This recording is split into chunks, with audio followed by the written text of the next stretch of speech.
saw one card in here that really surprised me, and I did hear this get mentioned on the broadcast as well, but Kang, with 4 players playing it, I mean, Sandman had the same stats, but Kang was able to get up to almost a 58% win rate, and here is a Kang deck that was able to qualify for Worlds playing it in Arishem, which makes a lot of sense. There actually is some synergy between Kang and Arishem. There's also potentially some anti-synergy. There's some weird things going on in this deck list. It is also a fairly, it's just Arishem. So it doesn't really matter what cards you play in Arishem because you're going to be delivered random cards as well. But we do see Supergiant as an addition for this current metagame.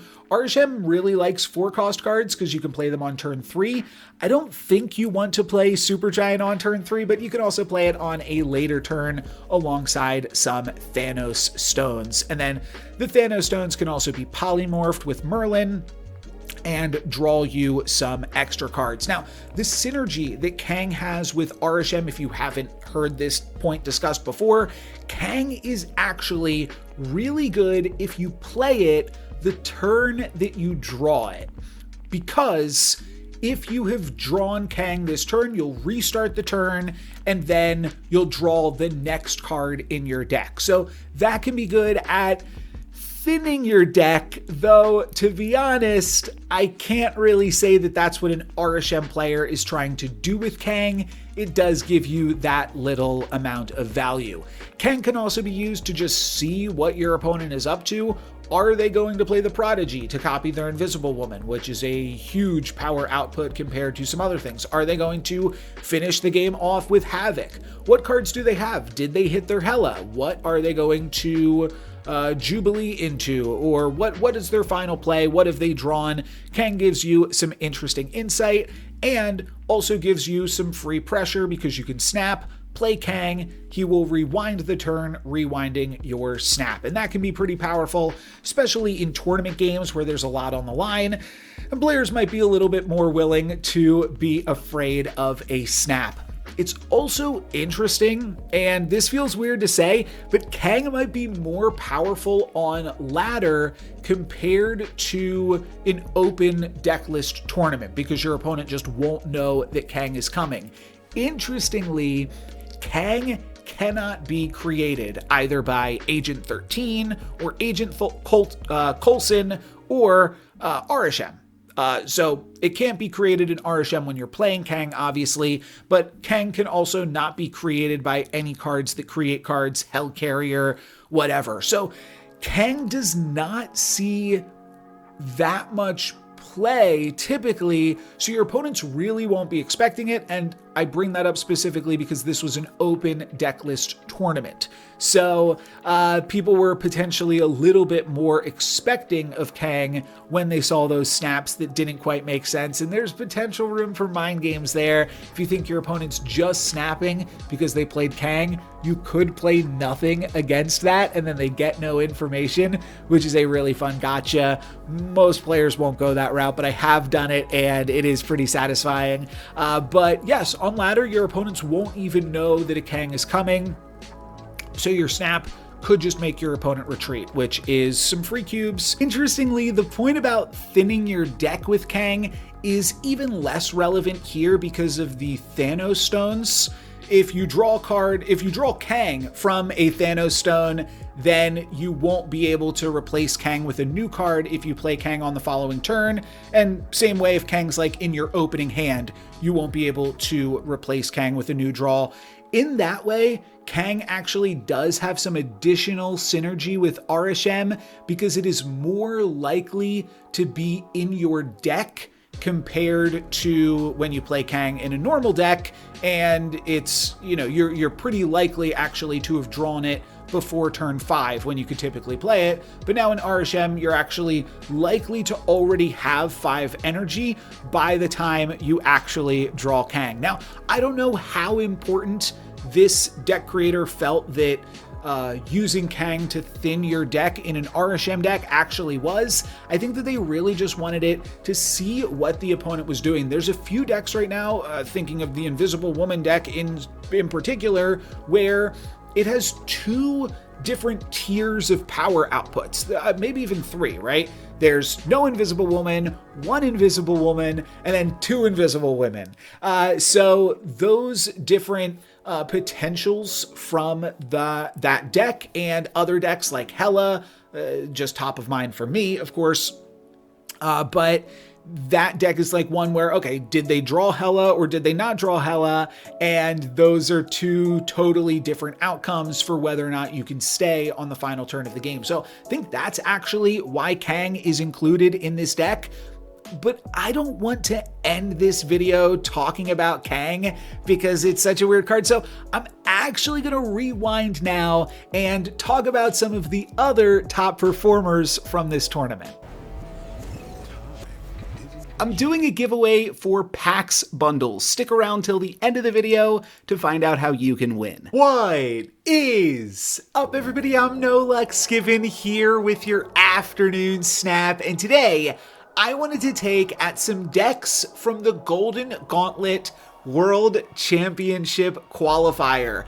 There were almost 100 players that qualified for the World Championship, so there are a ton of deck lists here to look at, and I want to focus specifically on some of these top performing cards. You can find a link to this spreadsheet in the video description.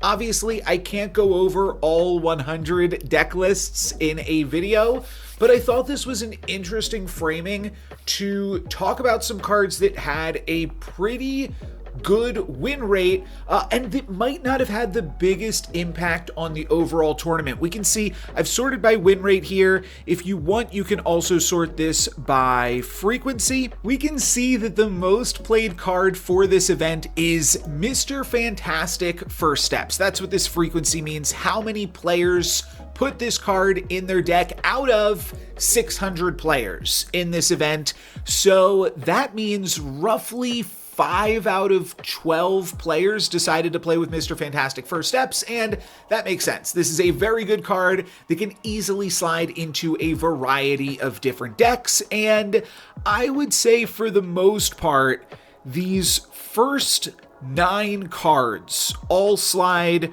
pretty well into a variety of different archetypes, and there might be some decks that they are better in. I see sort of a Fenris Wolf package, but then also some cards that could go better in Silver Surfer, and then honestly just some cards that are generically good. Merlin is kind of a build around card, but it's also just a solid card. It's showed up in Silver Surfer decks, it showed up in RSM decks. It can really do a lot of different things with those skills. But Invisible Woman First Steps, I would say, is the first clear indicator of a card that represents an archetype, and Sunspot not far behind. After that, we get a few more cards that can go in a variety of decks, with Galactus First Steps kind of being a standout because some people may be inclined to build around it, but it also does go into a variety of decks, as we're going to look at throughout the rest of this video. And Fenris Wolf also goes into a variety of decks, so does the Hood. But I think that Invisible Woman First Steps was the first place that people went at the beginning of this tournament, and I don't really want to talk too much about that deck or any of these other cards really, because these are mostly known quantities. If almost half of the tournament showed up with Mr. Fantastic First Steps, you all already know it's a good card. But I was kind of curious if we want to sort by win rate here to see what the highest win rate cards were and the best performers, especially because some of these only had a few players playing them, and that can help their performance if there aren't bad players or players with bad win rates, kind of keeping those stats down. So for this video, we are going to focus on these cards, and we're going to start off here with Khonshu, and I have gotten all of the decks with Khonshu that went that qualified for Worlds, all of them that went 4-1 or 5-1 or better. but nobody that got 2 losses, and there were 3 different, so 7 players played Khonshu, and of those 7 players, 3 of them qualified for Worlds, which is a really, really good rate. I don't think that any other card had that good of a rate of qualifying, though. I guess 3 out of 7 is still below 50%, but yeah, I guess probably no cards had above a 50% qualification rate. That would be pretty high. Anyways, here it is, Khonshu into Dakin discard. So this discard list is fairly straightforward, fairly stock, and then Khonshu's in it. And the rest of these cards have all seen, oh, and I'm sorry, Wong too. The rest of these cards have all seen play in this deck, with Wong and Khonshu coming in place of Frigga, and then either Grandmaster or Moon Girl. Those are the other cards that you will sometimes see fill out the slots in Dakin discard. And this player chose to include Wong and Khonshu instead, which do give you some interesting options potentially. It allows you to play MODOK on turn 5 and then still have a pretty reasonable thing to do on turn 6. You could also MODOK into Wong on turn 5, so that's just the curve. Wong into MODOK, and then the next turn you play your fully realized Khonshu and bring back, I guess, 2 cards for 12 power each, huh? Because you're playing that Khonshu into your Wong location.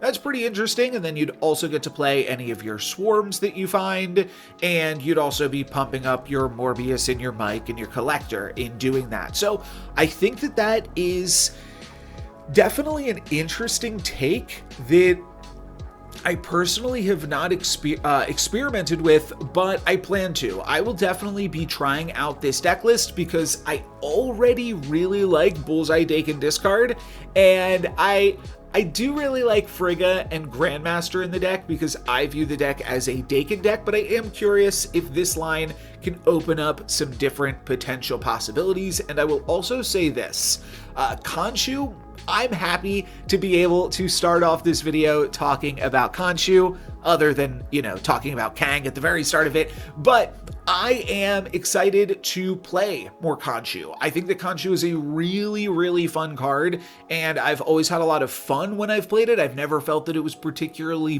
powerful, but if it's looking like it's powerful according to this data, and I find it fun, I think that that is a recipe for success. The second Khonshu deck here is, and I'm kind of looking at all of these for the first time as well, so give me a moment to take this in. We are seeing, I would say, a much more traditional Apocalypse discard deck, right? We've got MODOK, Corvus Glaive, Lady Sif, Gambit, and Blade as our ways to discard cards, as well as Dracula, right? And then Malekith can get back anything from this top row.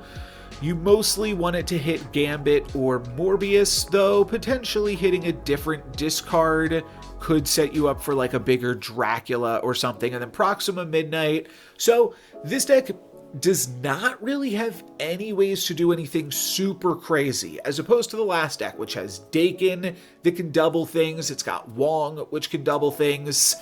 This deck is, even like with Gambit, is only ever getting 1 Gambit activation. And I should mention, in the previous deck list, I still have it up here, some people play, in addition to Frigga, instead of the Moon Girl or Grandmaster, they will play Gambit in this list, which could also be interesting alongside Wong, but I don't know how you fit the Gambit without the Wong. And I typically, personally, don't play Gambit in it. But this deck is one that you would certainly play Gambit in, just because, like I said, I do think it's the best hit with Malekith. And really, this is just a points deck. No interaction other than the Gambit, and the only other thing that it's doing that's like a little bit tricky is Proxima and Khonshu can allow you to access trickier locations like Sanctum Sanctorum or something, and otherwise is just kind of hoping to get a big Apocalypse. I kind of wonder if some of the strength of this deck could be that it's good at battling for 2 locations, but Khonshu and Proxima Midnight do kind of go against that. So this is a deck that will usually wind up battling for all 3 locations just because of the nature of Proxima specifically, which goes into your location with the lowest power, and Khonshu, which is just random and kind of uncontrollable. So that is a little curious, but here is one final Khonshu deck that I wanted to look at. Pretty similar to the last one, just a little bit more honed in, even, I would say, like a little bit more honed in on the discard package. Colleen Wing really just here to discard Scorn, and I suppose like maybe discard some other things in a weird way. One other thing I feel like I should probably mention is Corvus Glaive just on the curve for both of these decks, allowing you to play a turn 4 MODOK, and then also importantly, I think, allowing you to play both your Khonshu and your Apocalypse when you don't have Dracula. But I think that's as far as I want to talk about with Khonshu. I think that this deck is the most exciting that I will be looking to play. I probably won't mess around too much with those Apocalypse discard decks, just because they're just points, but you know, I'll give them this. I will say, to the credit of Apocalypse discard, I do think that people underestimate it. I think that people really underestimate Bullseye Dakin discard, but I think that people, myself included, also underestimate Apocalypse discard, especially with Dracula's ability to just put out basically an uncontestable amount of power. The Apocalypse Dracula combo is going to net you like, I don't know, at least 20 power in that location, but oftentimes like 24, which is just a little bit more than you're expecting because they discard it again on the final turn before discarding it to Dracula. So the deck is certainly good. It's not my favorite, but we can see that Khonshu had some pretty good success. And this win rate, these numbers do also reflect the players that it reflects the players that didn't qualify for Worlds too, so those players could either be bringing those numbers down or bringing those numbers up accordingly for these different cards here. But we're not going to get too in the weeds. We are just going to talk about the top performers with this video. And next up is Ghost, with 3 players playing it. And I honestly feel like I forgot to include a Ghost deck, but no, certainly I did include one Ghost deck here. We can also see a lot of other cards from that most played list that we took a little bit of a look at. Cannonball Shang-Chi, Gladiator Killmonger, Red Guardian, The Hood, Mercury, Shadow King, Fenris Wolf, Merlin, all made that list. The only 2 additions here are Herbie and Ghost, which are kind of support cards to that strategy. Ghost allowing you to always toss priority, and then Herbie giving you extra energy with the Invisible Woman ability, or just some extra power on the final turn in the form of an activate that also can help you toss priority. I think that's kind of an just discussed part of activate abilities, how they can help you toss priority in that way, because you can activate them on the final turn. And then Merlin also doing some work in that same capacity. Yes, it can be used to just get rid of your Hood and potentially polymorph a Red Guardian or a Killmonger after they've done their things, but it can also once and future your cards to give you extra energy, which can be really powerful if you want to play multiple cards on the final turn, like just Cannonball Mercury or Shang-Chi plus Gladiator just for points. So this is a pretty solid deck, I would say, with Ghost. It's only I think there were 3 players that played Ghost, so most people that were playing all of those other cards weren't, and that actually kind of informs the perspective around it. If you want to play all of those cards that everyone agrees are some of the best cards, then by the numbers here, Ghost is a really, really fantastic way to do that, coming in at a 66% win rate. And one other card with a 66% win rate here is Namora, which had 1 player qualify for Worlds. The other one did not, But this is another Herbie list, actually, and both of these two Herbie lists are kind of funny because when we were playing Herbie in the Grand Arena last week, the two big Herbie decks were Tech Herbie and Namora Herbie. And now we see that people have brought both of those decks into the Marvel Snap proper, and I do kind of wonder if people experiencing the power of Namora last week in the Grand Arena made them reconsider it for real Marvel Snap, because I do think that Namora is a really powerful card. It is a 5/17 if you just play it normally. Now, that would mean that you hadn't played other things before that, but like the flip side of that is you can get way more value out of that by playing Namora into a Wong, or using Namora to pump up cards like Scarlet Spider, Lasher, and Herbie that can get additional value out of their power with either these, I guess just the activate abilities in either sense.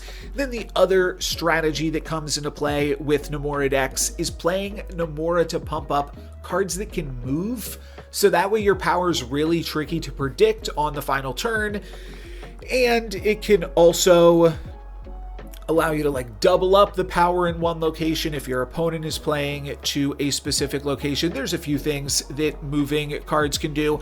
I was actually playing Nightcrawler in the, oh that's right, okay, so that's a kind of a specific tangent, but I wound up playing some Nightcrawler in Grand Arena so that way you could play Helpful Assistance into Wong and not clog the Wong location with a bunch of rocks. So I was doing it purely for that reason, but I think you can find a lot of other reasons where Nightcrawler is good in Marvel Snap other than it being able to die to Shang-Chi. I do think it is a really powerful and underutilized card, and so is kind of Nocturne. Nocturne was like one of the most ubiquitous cards in Marvel Snap as a 3/5, and yes, it lost a point of power, but it is still a really flexible card that, unlike something like Scarlet Witch, where Scarlet Witch has like a very interesting dilemma sometimes, where if you like all three of the locations, you don't want to play Scarlet Witch, specifically in Cerebro 3, which we'll talk about a little bit later in the video. But in the case of Nocturne, you can play it out and not change any of the locations if you like it.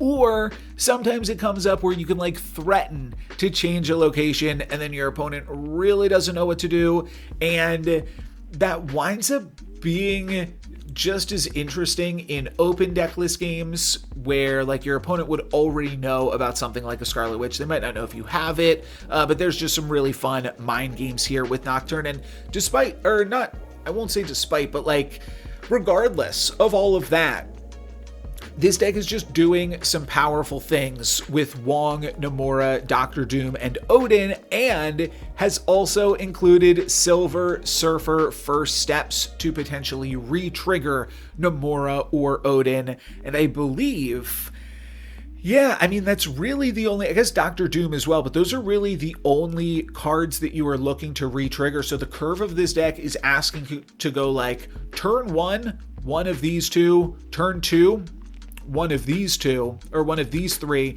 and then turn 3 you really want to play Silver Surfer into Wong, into Namora, into either of these 6-cost cards for a pretty incredible amount of power at all 3 locations. And then Silver Surfer gets to re-trigger the Doctor Doom or Odin.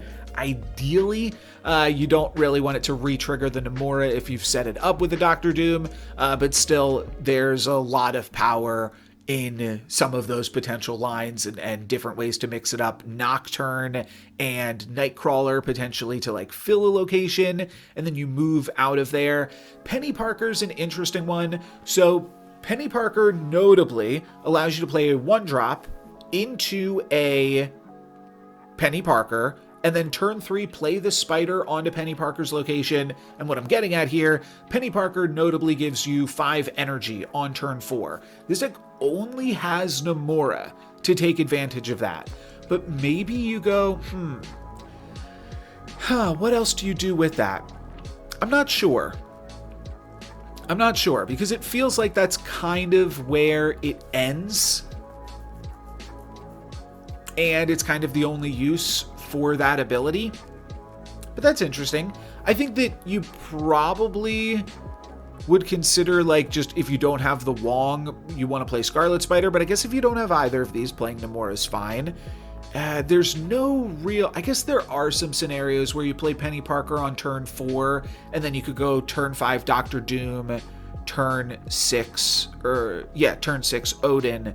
There's no strategies where you also have a Wong in there, but you don't really need it if you're playing 2 Doombots. You don't need, even more Doombots. And yeah, I guess just Wong Doctor Doom does actually give you almost as many Doombots as you would ever need at those other 2 locations. So you could possibly just call it for there, and I will call it for there in talking about Namora. But I do think it is a sweet card that could potentially start to see a little bit more play with the just people now respecting it after its success in Grand Arena.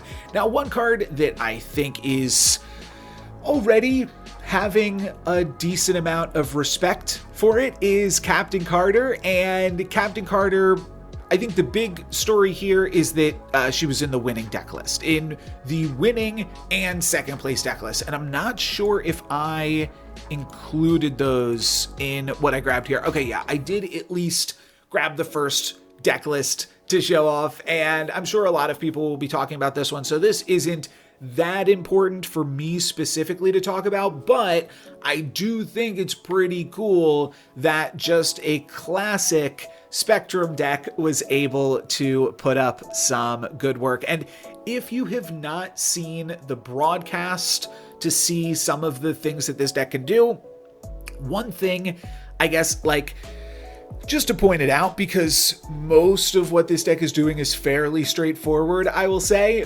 but there is a really interesting interaction with Moonstone and Mercury, in that Mercury will allow Moonstone to move, because Moonstone will copy the entire text of Mercury, including "you can move this once." And that makes for some really, really deceptive plays that you can make in a way that almost feels unfair in like a bug abuse sort of way. And I heard that the winner had asked the people running Golden Gauntlet, hey, like, is this cool if I do this? Is this an interaction that has been in the game that top players know about, but not everyone might know about, because it is really tricky? I mean, I would say it's akin to, and I did a little breakdown here of the 6 players that qualified, so 13 players were playing Captain Carter, 6 of them qualified for Worlds, 2 of them were playing Spectrum, the first and second place players in the tournament, 3 were playing it in Silver Surfer, and then 1 was playing it in Cerebro 2. And Cerebro 2 also has some weird interactions with Captain Carter. Are these, I mean, like, that's not a bug, that's just like how the card kind of works, but it's a little bit unintuitive just by reading the cards, trying to figure out how they would interact. I do think that there's an interesting argument to be made for, like, what did I call it? Just sort of like knowledge expression in Marvel Snap, demonstrating that you understand some of the minute interactions that are in the game and taking advantage of those. Players that are more knowledgeable in the game that you're playing should be able to use that knowledge to gain victories. There's some interactions that might feel a little bit unfair because they are so incredibly niche, and I'd potentially put Moonstone Mercury in that category, but maybe not for long. Maybe after this win with Moonstone Mercury in the same deck, a lot more people are going to be playing it, so you're going to see a lot more Moonstones moving around, and maybe it will just be an interaction that we come to expect in Marvel Snap. And I think this is also a deck that you should come to expect, because now this version is a little bit more expensive. The Mercury, the Moonstone, potentially the Cannonball, the Goliath, kind of a newer ongoing card, and Captain Carter as well. But I do think that the like feel of this type of strategy is pretty low level in terms of what players can access it, because a lot of these cards are really low collection level cards, Spectrum included, and you can get away with playing this deck without some of these newer cards as well, and just put in some things like Mobius or other ways that to generate power through ongoing cards, whether that be like Mojo or Iron Man, Mystique. We've seen those things. I actually think Wong can sometimes go in Spectrum decks as well. It's a little telegraphed, but can also grab you a lot of power. I think for all of those reasons, it's cool to see Spectrum decks doing well at this event, and I do think that they are a good counter specifically to Invisible Woman First Steps, because that deck doesn't always have that much interaction, and just trying to present as much power as you possibly can, I do think is a solid way to attack it.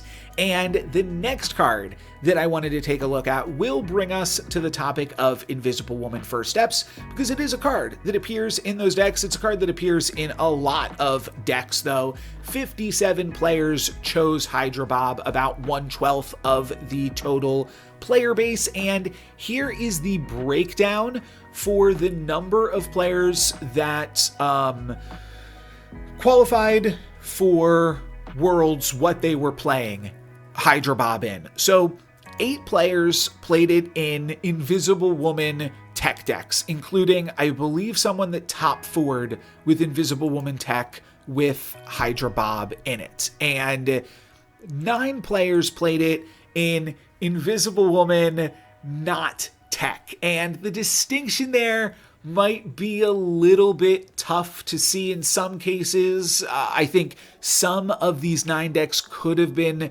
closer to these tech decks than others. But basically, how I separated it was, if I saw 2 tech cards in the deck, it went in the tech bucket. If I just saw Cosmo, or just saw Mobius, or just saw Shang-Chi, I think were the biggest ones. Was there any other tech card that I saw 1 copy of? Maybe like 1 Red Guardian or something. Then I threw it in just an Invisible Woman deck. And most of those, I would say, were also like Marvel Boy. And I guess that's like the big distinguisher, especially among the players that were playing Hydra Bob. But it is really important to recognize, well, I guess there were a variety of different players playing Hydra Bob, because it also went in some other things. Yeah, I guess we'll just talk about those other things first. So SG is Supergiant, a few players playing Hydra Bob in those decks, and I think, I selected one of them separately, or 2 of them even separately possibly, but that's what it was. 2 of those Supergiant decks had Ronin, 1 had Claw in it, and then the other one was Darkhawk. Those were the 3 different Supergiant decks that I saw. Ronin is the more typical one with Maximus, and then Darkhawk playing like a small Darkhawk package, and then what was the other one? Oh, Claw. Other than Hydra Bob just being like a pretty solid card, there are some reasons to include it in both of these 2 different archetypes. Invisible Woman, that's fairly straightforward. Fantasticar can pump up Hydra Bob, making it a 1/6, which is a pretty fantastic rate. And then in the non-tech decks, also Marvel Boy as an inclusion just means that you are now having another card that Marvel Boy can pump up. The Supergiant story is a little bit different, and I think that some of that story comes from the fact that those decks are playing 5-cost cards, though I think in those 3 examples that I gave, Darkhawk, Claw, and Ronin, those were the entirety of the 5-cost cards in those decks, each of them just playing 1 single 5-cost card. Rather, I think that Hydra Bob is a good card to play early to ensure that you have priority going into turn 5. You play the Supergiant on turn 4, and then if you have priority right then and there, for the most part, you will retain priority going into the final turn of the game, which allows you to use Negasonic Teenage Warhead or Juggernaut to even bigger effects. There are some potential ways that opponents could mess with that, with like Sunspot or something in particular, or activate cards if they really want to take priority. And different strategies that can come up. For the most part, I think that's why Hydra Bob was finding a home in these Supergiant lists. It was also in a Darkhawk Galactus deck where the Hydra Bob has another use. It can be the Herald of Galactus. And it is a very strange herald, because if a snap happens, then it's going to move, and then that new location, I think, becomes the new herald location, though I will say I am not positive on the trigger order. Someone will have to weigh in on the comments that's played around with those cards together. I have not yet done so, but I could kind of see that working either way. But either way, that is an additional reason to play Hydra Bob. Some other decks playing him, though, were a Supergiant Fenris Wolf deck. I thought that was important enough to distinguish from the other decks. But again, Hydra Bob allows you to take priority. There was also a Doom Galactus deck that I saw, and a Wiccan Thanos deck. And the first Hela deck that I want to showcase here is this one, featuring Agatha Harkness plus Redshift, a new Series 4 card that always discards Agatha and then replaces it with a random 6-cost card. This has additional synergies here with Black Knight, giving you a 14 power Ebony Blade, and Quinjet to provide a discount on the red shifted card. Speaking of discounts, you could potentially discount your Scar either with the Black Knight's Ebony Blade or with Ghost Rider bringing back Agatha, so that way you can get a slightly cheaper Scar. But that is not why you are playing Scar and Death in this deck. You are not trying to get a Death discount with Gambit and then play it with the extra energy from Corvus. I'm sure those things come up, but those are not the main game plan. These two cards are in the deck because they have different energy costs, which allows you to bring them back with Hela. And because you are always discarding your Agatha, and sure, sometimes you might bring it back with Ghost Rider, but this is the 6-cost card that you are always trying to reanimate with Hela, so it doesn't really make sense to also include an Infinite or an Odin or something weird like an Emperor Hulkling in your deck to bring back with Hela, because you always have Agatha as a 6-cost card that you're going to be discarding. You might not always be able to discard it with Redshift. The other Agatha decks also get to play Lady Sif, which this deck does not get to do, because Lady Sif would just wind up discarding Scar or Death if you draw them. So this deck is playing Gambit and Corvus as additional potential ways to discard your Agatha. And if Corvus misses, then at the very least you do get to play Agatha on turn 5, so that way you can play whatever you want on turn 7. There is some other weird synergies here with Blink, potentially allowing you to blink Hela into a Scar or Death for a little bit more power. I don't know how often that would really come up, but it does seem like another cute interaction, and I think that this deck is really solid. It's interesting. I have not seen people play. Like I said, for the most part, these Agatha decks have been Lady Sif decks, but it's cool to see a different take on it, so I wanted to spend a little bit of extra time breaking down this deck specifically. Outside of those weird Hela interactions, which we have not really seen Hela with Scar and Death in a little bit, so it's cool to see those make a return. But otherwise, this deck is sort of doing a Danish Hela impression. Danish Hela, if you haven't seen it, is a deck that looks like this, which is the deck list that I used to get top 16 and personally qualify for Worlds. One of these, what was it, 4 Hela players, right? Yeah, one of these 4 Hela players was yours truly. So I also want to talk about how I came to the conclusion that a deck that not a lot of other players thought was good was worth playing. And just as a reminder, if you have not already seen it, my most recent video is my entire tournament run in the Golden Gauntlet World Qualifier. So if you want to see this deck in action, I went 6-0 in the Swiss portion of the tournament. So you can see a lot of varied gameplay with this deck and see how all of the different cards work. I will say though, just if you're looking to play this deck on ladder, I've said this elsewhere, but Emperor Hulkling was sort of a last minute inclusion into the deck. I do think it's potentially cool if it winds up transforming into a Hela or an Odin to give you additional copies of those abilities. Those can be really, really powerful high rolls. I also just kind of appreciated it in the open deck list format because it gave my deck some ambiguity and potentially some things that my opponent could not try to plan for, right? It became Galactus a few times, and I tried to make it work. I really did, but without any more spoilers, definitely go check out the VOD because I had a lot of fun playing this deck. I do want to talk a little bit here about why I played it specifically, especially when this is the release week for a brand new card that shuts down Hela, and you might realize it is not anywhere here. I'm going to Control F and search for Stardust, which 34 players played. Okay, maybe a little bit more than a 24th, you know. Well, I guess this is that 1/5? No. That would be 1/12. So what is that?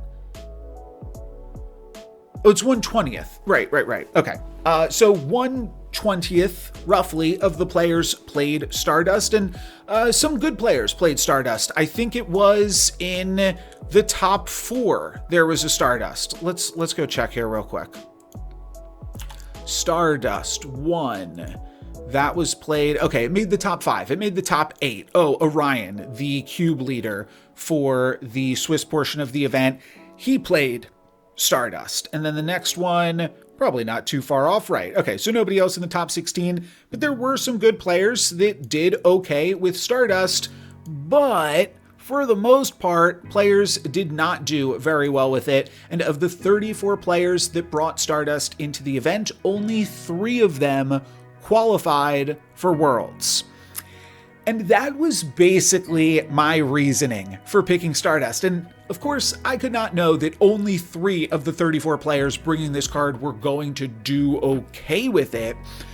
But I kind of did know that because I don't think that this is a good card. And I've said this in my season preview video. I don't think that Stardust does enough for you proactively to justify its inclusion in a deck. And I felt that that was the conclusion that most players would come to. And I figured that more players would just opt not to play the card. And I think the fact that only 4 players were actually playing Hela also kind of brings some credit to the fact that people should not bring Stardust. If you want to, so what is this? This is less than a percent of the players in the event. 1% would be 6 players playing the deck. Actually, that would still be under a percent. But regardless, this is 2/3 of a percent, not even 2/3 of a percent of players in the event playing Hela. So if you are that concerned about Hela that you want to bring Stardust, you probably just shouldn't be, is the answer. And then also, like the main way that I could see justifying that is if Stardust is, and I know it stops other things. So, take that with a grain of salt, but there were a lot of people specifically talking about Stardust as being the Hela killer. And when I brought up that I was going to be playing Hela, that was a big cause for concern. In my conversations with Danish, actually, who is the designer of Danish Hela, they brought up Stardust. Oh, sorry, jumping ahead.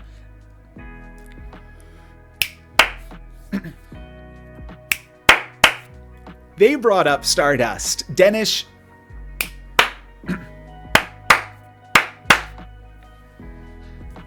In conversations with Danish, the designer of this deck, they brought up Stardust as a card that they were potentially concerned about, and because Stardust is new, I think that it could have potentially had even more players playing it than typical, but yeah, people were bringing up Stardust as like a Hela killer, and I think that that made less people bring Stardust, which also just meant, I think that it made less people bring Hela, which then also affects the amount of people that have put Stardust in their deck, hoping to try to capitalize on these Hela players that simply just don't even have Hela to begin with, because these Hela players don't exist. So,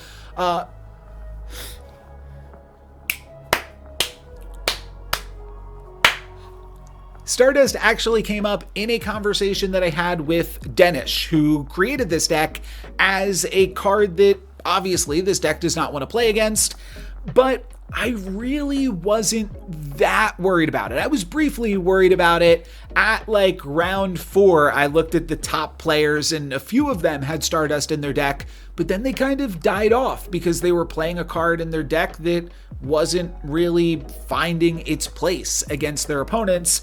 If I had played up against them, sure, it could have been bad for me, but I didn't, because a lot of those players didn't do well, potentially because they had an irrelevant card in their deck. And that's not to say that Stardust is totally irrelevant. I know that it does have some other uses, but I think its use as a Hela killer is kind of overstated, at least in some capacities. And something that Stardust did was potentially stop people from bringing Hela to the event. Maybe more than 4 people would have brought Hela, especially as it is one of the top performers from this event. Maybe at the next World Cup qualifier, there will be additional players bringing Hela, but because there were people expecting Stardust, less people brought Hela, which then means that Stardust is worse, which then means that Hela is actually better in a weird way. It all kind of comes around on itself and set me up pretty well. I don't think that was like the only thing that really mattered as far as bringing Hela into the top 16 for this event.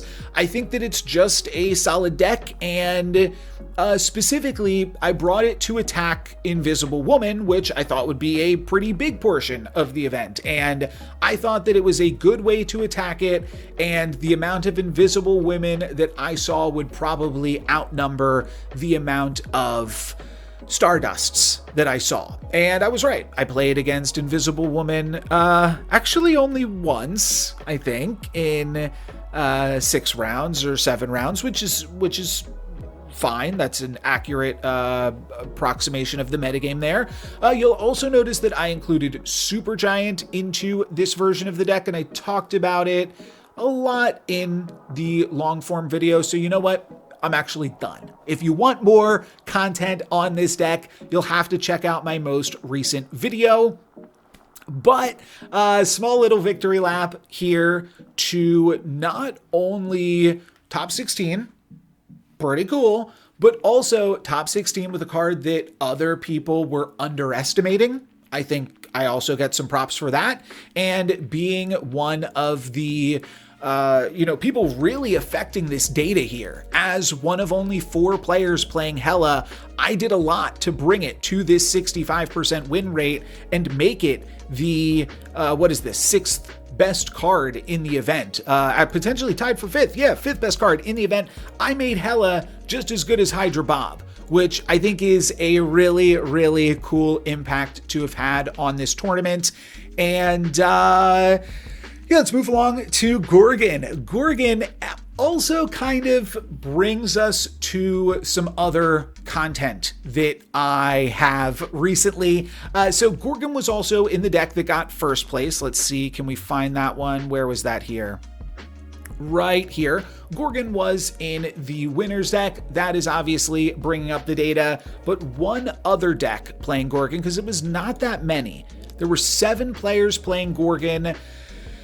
I think 3 of them qualified for Worlds. Yes, 3 of them qualified for Worlds. 1 was just in one of these Invisible Women deck as a tech card. I kind of liked it as a potential way to make the second Invisible Woman a little bit more expensive for players hoping to Frigga Invisible Woman, but for the most part, people weren't doing that.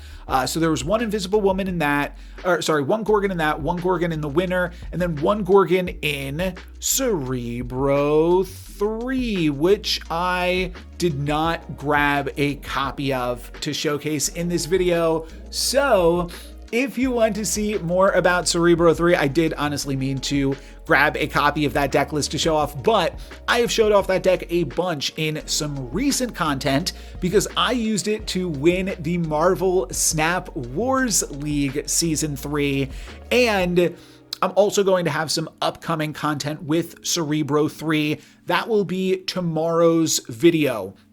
After winning the Marvel Snap Wars League, there is a bracketed finals playoff where I already advanced to the semifinals because I won the league. So tomorrow is going to be my semifinals match up against Kingpin, who you have also seen on the channel and you may have seen in the comments. But Kingpin will be my semifinals opponent, and then I will also have coverage of the finals of the Marvel Snap Wars League playoff, grand championship, whatever you want to call it. That'll be potentially Thursday or Friday. I might delay those videos a little bit just so that way they don't cannibalize each other, but I will have some Cerebro 3 content coming. I do think it is a good deck, and part of the reason for that, I think that Gorgon is a fairly reasonable tech card to be playing.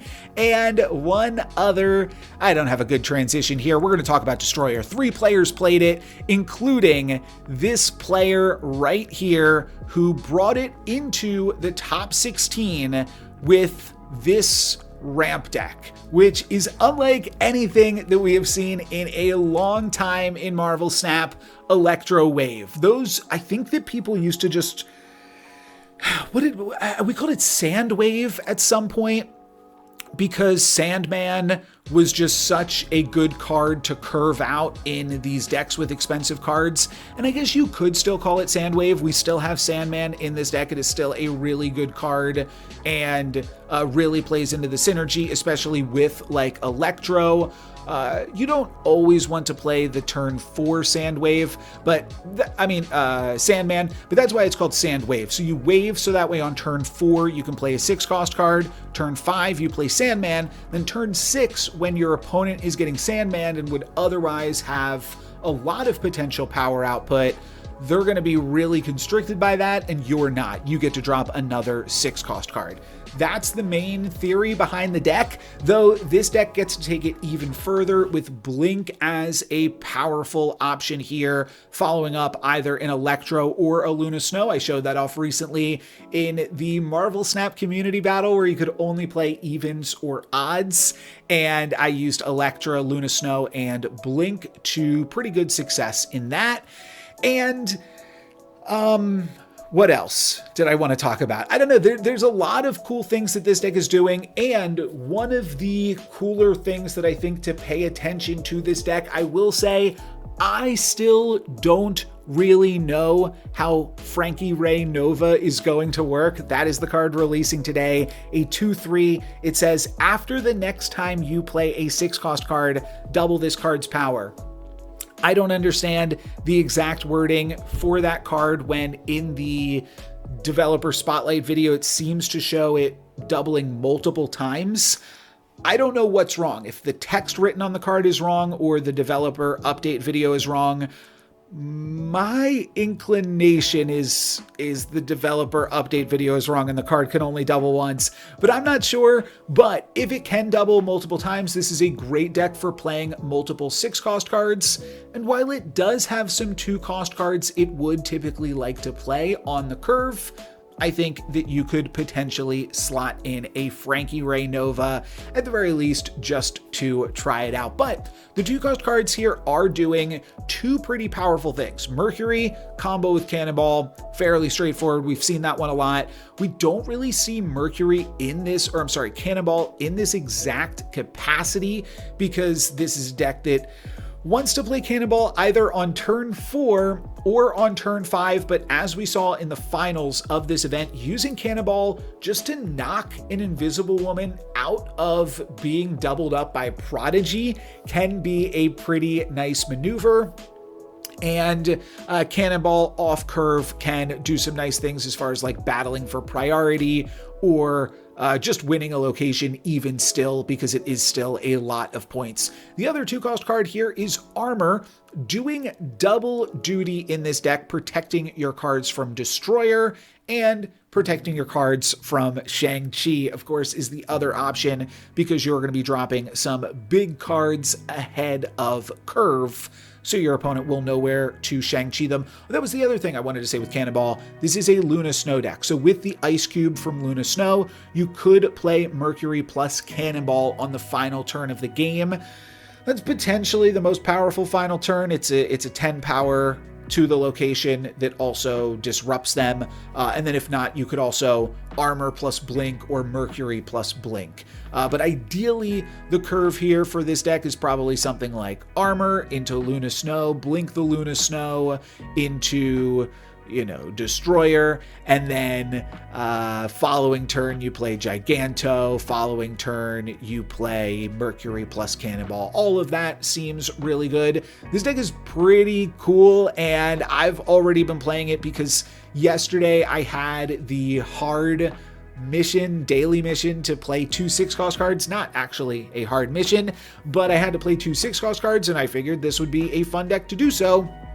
Titan was also the featured location, which just gave a little bit of additional incentive to try this one out. Some other fun cards as we get through this data: Kahori, Silver Samurai, and Surtur. I'm not going to break down all of these cards at this point. Like I said, there were 100 players that qualified for Worlds through this event. If you want to see all of the deck lists from this event, I will leave this spreadsheet in the video description so that you can comb through it yourself. And it also has the deck codes if you'd like to pick those up. But Silver Samurai is definitely an interesting one. Maybe I should have looked at that. But I am going to skip ahead to Sasquatch, which is my personal card. So I always want to talk about her when she's seen some success. And there was a player that played Sasquatch with Mysterio in the typical, just good stuff package. But there was also a player that played this, which is very, very different. So I wanted to take a second to look at this one and just kind of unpack this a little bit.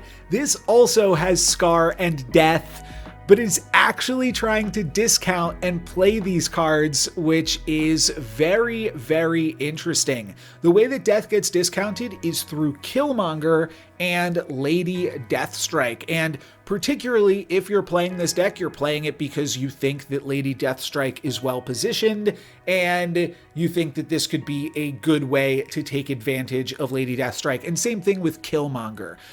Lady Deathstrike being able to kill any of the growing cards that are paired with Invisible Woman, be that Thena, not Havoc, but yes, probably Sunspot. And then Killmonger mostly in here as a way to destroy Sunspot. And then you're also using it to destroy your cards from Shauna to give you a slightly cheaper death. But this deck is definitely still wild. Red Guardian also comes in as a way to clean up Invisible Woman. Red Guardian was a card that I was really, really strongly considering, enough that I almost thought about putting Red Guardian in Cerebro 3, because I felt like I wanted to play Cerebro 3, but Red Guardian is just really good at stopping Invisible Women that are played as the first card at a location, so that way they can get Prodigied later. That just means that they are easy pickings for Red Guardian. So I do think that that is a pretty cool shout.